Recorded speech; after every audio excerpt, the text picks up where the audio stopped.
Thank you so much for taking the time to tune into LVSO Live here in Las Vegas. We've got a great show for you tonight. You're going to go behind the scenes of the Las Vegas Symphony Orchestra. We're talking to the entertainers and the folks really running things behind the scenes. Trust me, it's a show you don't want to miss.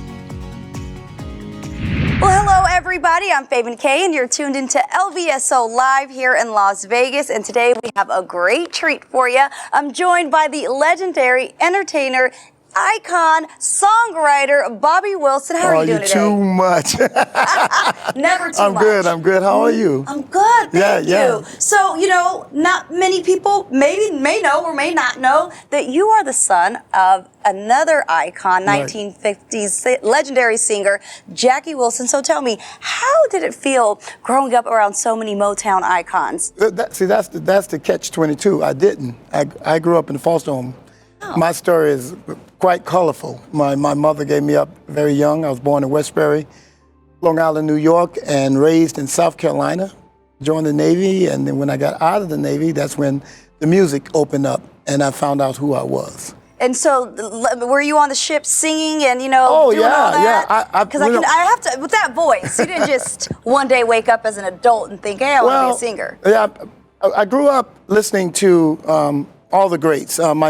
My big sister, Ann, she was 10 years older than me, and my mom bought her the first hi-fi. Now I'm dating myself. My mom bought her the first hi-fi stereo system in the neighborhood. And now I'm really dating my hood. We had the first color TV in our neighborhood. Actually, probably was the first TV in our neighborhood. And so all the kids would come over and see, the shows. And my sister was blasting these 45s. You look very young, so I'm gonna say you don't know what a 45 is. No, you don't, do you? My sister was playing the 78s and the 45s, and then the LPs, which is long play, extended long play records. And she would blast. My mom would, as a child, I had a lot of medical problems. You wouldn't know it now, but my legs, they had to break them to straighten them out, and I had rickets in the bones. I had intestinal problems, underdeveloped intestines, undeveloped lungs. So I didn't go out and play for the first 9, 10 years of my life. I sat in the house, sitting on the sofa, listening to all the music. And my sister played everything from B.B. King to Jackie Wilson to James Brown. I heard early James Brown when James Brown was singing. Wow. Not when he was not in the 70s when he's doing popcorn. No, I was there when James was saying, "It was you made me love you." And you really start taking, us being a singer and an entertainer seriously, right, as a profession. Well, only because I was hanging out with the local Hawaiians. When I got out of the Navy, I was 240 pounds. I'm now 160, but at that time, I joined the Navy 135 soaking wet. I started hanging out with the Hawaiians and Samoans because I looked like I was from the islands. And they was like, "Hey, brother, come hang with us," and da-da-da. So I wound up hanging out with them and singing with them, not knowing I was hanging out with Brother Ears, the Casimir brothers, Noelani. I'm just naming some of the stars that I didn't know were stars. So I'm hanging out with them, and this guy, Peter Hernandez from Brooklyn, New York, walks up to me and says, "Hey, man, I want you to be in my show." And I was like, okay, and I went and checked it out. It was a doo-wop show in Waikiki. That was my beginning, Peter Hernandez. And 7 guys, 7 girls, his wife, a family show. And a little kid named Bruno, who was baby Elvis. And at the time, he was like 5 or 6 years old. Bruno. Yeah, this would be No. Bruno Mars now, would it? No. Yes. Really? And so when I joined that group, I was addicted. I mean, I knew I got to do, this is what I was meant to do. In the Navy, I was trained as an engineer. But when I got out of the Navy, actually, I was hanging around for a year because I was supposed to go work for a power company in Sumter, South Carolina. But I wound up rescinding that job and staying in Hawaii. Wow, and it paid off. So that was the beginning, So how do you go from that to Jackie Wilson's my dad? And this all kind of makes a little bit more sense now. Because I like to believe that a lot of times that talent is in the genes. Well, apparently I didn't think I could sing, growing up, because people were saying, "Shut up," a lot. Shut up! So I didn't think I could sing. However, by hanging out with Pete, and Pete telling me to follow his lead, Bruno's uncle, a guy named Johnny Valentine, became my first vocal coach. And with him, and then I started adding other vocal coaches. They told me, you can sing. You have a natural ability to sing. And I have a 5-octave range. And dancing was one of my first loves that I remember, because I was watching Michael so closely. I was marking him, his dance moves. I never forget, I was in the Navy, and we're getting out of a van in Cape Cod, Massachusetts, for R&R, and these kids bum rushed the van and said, "Are you Michael? You look like Michael." And I was like, I look nothing like Michael. But it was the 80s. Oh man, I'm dating myself. And the kids bum rushed, and my rest of my Navy buddies like, "Why is that happening to you?" Fast forwarding, working with little Bruno was already a star at 5. He did 2 movies with Nicolas Cage, Leaving Las Vegas and Indecent Proposal. He did a cameo in Indecent Proposal singing Can't Fall in Love. Wow. I Can't Fall in Love, I think that's the song, by Elvis. So he was already a little star in the islands. But that was my humble beginnings. And from there, people started shouting, you look like Jackie Wilson, you sound like Jackie Wilson. And it wasn't until I got to Atlantic City, working in Legends in Concert, the Four Tops kind of asked for my attention because I looked like their cousin. But they said it was more than the show. They basically said, well, you walk like, talk like, act like when you're off stage. They will watch me off stage. So they said, this guy's acting like Jackie 24/7. Why? So they wanted to meet me. And when I met them, I mean, they basically asked me a few questions. I confirmed, and they knew who I was. They said, "We know your dad, and we know your mother," and that was the end of it. They introduced me to the rest of the family, and I've been carrying that banter, carrying my dad's flag. And how old were you when that happened?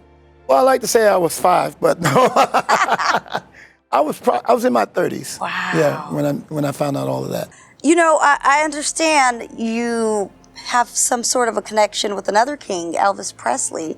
Is there some sort of connection there? Well, it's more like my dad's connection. Mm-hmm. Elvis really loved my dad, and they met first time when he was with a group called Billy Ward's Dominoes, right here in Las Vegas, 1955 or 56.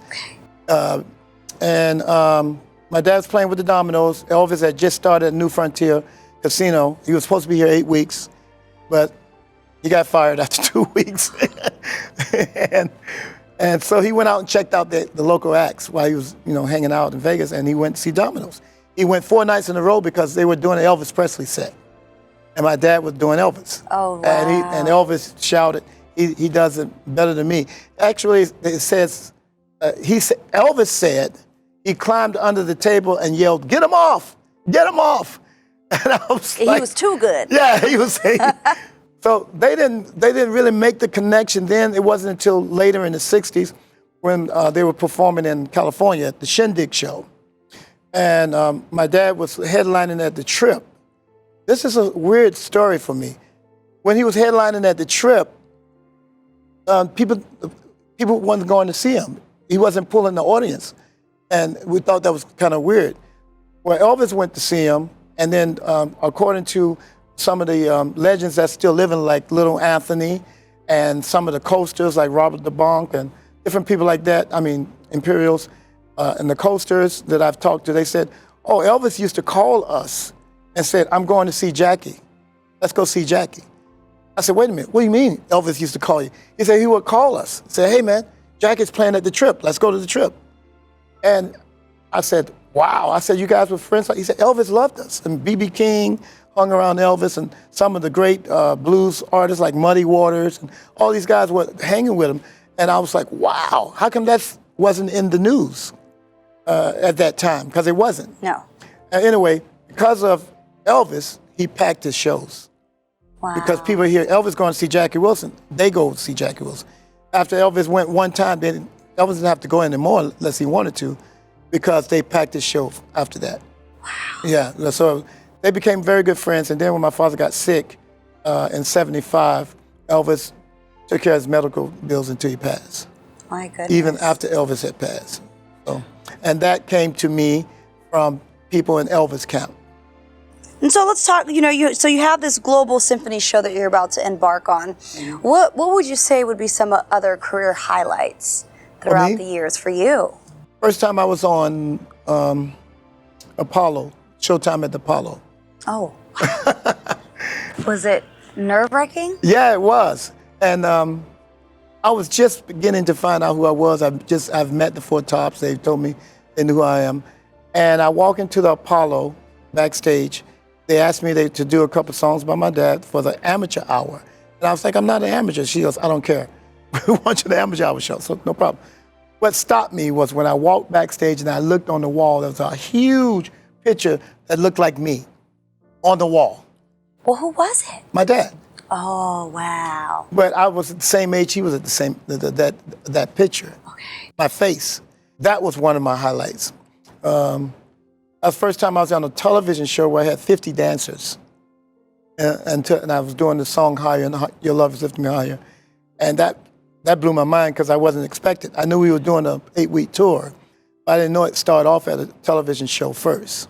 So we had to fly into Amsterdam, do the television show, and then start the tour. So I hear that we're going to get a little treat from you today, possibly sing one of the songs that you'll be performing during the show. I will give you a little a cappella taste. How's that? Okay, I'm ready.